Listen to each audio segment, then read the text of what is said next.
So ngayon nga pong kasado na ang bigating sagupaan sa pagitan ng dalawang multi-division world champions na sila General Casimero at Luis Neri. Matapos itong opisyal na inanunsyo ng Japanese promoter na si Koki Kameda, ay agad naglabas ng opinyon ng ating isa pang pambato na si BKB Super Welterweight World Champion Rolando D. Tiwala po si Rolando na kayang-kayang manalo ni Casimero kontra sa Meksikano. Ito po ay matapos niyang sabihin na hindi niya umano nakikita na kayang talunin ni Luis Neri ang tinaguriang angas ng Pinas. Paliwanag ni D na mahilig daw kasing makipagsabayan si Neri. Yung mga ganitong klaseng fighting style umano, yung mga swak na swak sa estilo ni Cuadro Alas. Kaya ngayon pa lang umano ay binabati niya na ang lahat ng Pilipino dahil may bagong champion na naman daw tayo. Gawa ng nakataya ang bakanteng WBA Gold Super Bantamweight belt sa bakbakan Casimero vs Neri na siyang nakatakdang ganapin sa April 18 sa bansang Kyrgyzstan. Ganun pa man ay madaming fans ang medyo nagkakamali ng pagkakaintindi dahil inaakala ng mga ito na world champion na ulit si Casimero kapag natalo nito si Neri.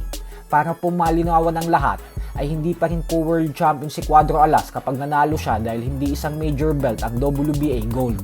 At bagkos third level belt lang po ito sa likod ng major WBA belt na hawak ni Naoya Inoue. Bukod dyan ay may WBA regular belt pa at interim belt. Pero sa kabila po ng lahat ng ito, ay ang magandang balita naman para kay Casimero ay kapag nanalo siya dito at nasungkit niya ang WBA gold belt, ay agad mapapalapit siya sa isang world title fight. Gawa ng ibinunyag ni Koki Kameda na ang laban niya kay Luis Neri ay magsisilbi ring bilang WBA title eliminator fight. Sa kabilang banda naman mga idol ay ngayon pa nga lamang po ay umaapaw na agad ang kumpiyansa ni Casimero na makukuha niya talaga ang tagumpay sa laban. Ito po ay matapos sabihin ng angas ng Pinas na tune-up fight lang daw ang tingin niya kay Luis Neri. Nagpasalamat rin ito dahil natupad umano ang isa sa mga dasal niya.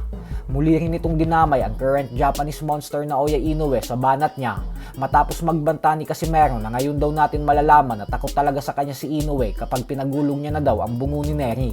Dahil sa mga banat na ito ni Cuadro Alas, kaya hype na naman ang Philippine boxing community ngayon at sabik na sabik nang makitang magtuos ang dalawa sa susunod na buwan.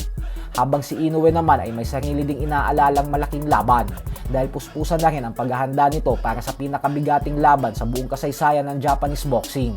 At yan nga po ay ang mega showdown niya kontra sa undefeated 3-division champion and number 7 pound for pound best active fighter na si Junto Nakatani.